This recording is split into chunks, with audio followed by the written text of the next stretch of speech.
Toshkent shahrida shunday joy borligini oldin bilarmidingiz?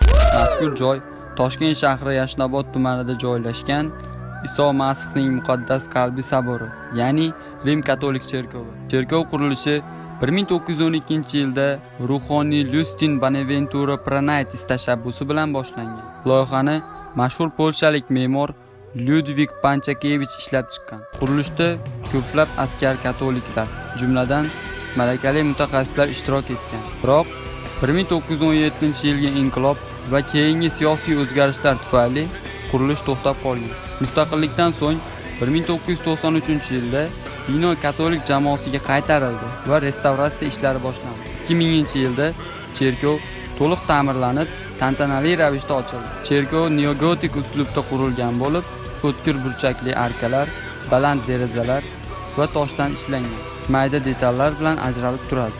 Ichki makon yorug' va keng bo'lib, vitraj derazalar bilan bezatilgan. Cherkovda zamonaviy organ o'rnatilgan bo'lib, u yerda muntazam ravishda konsertlar o'tkaziladi.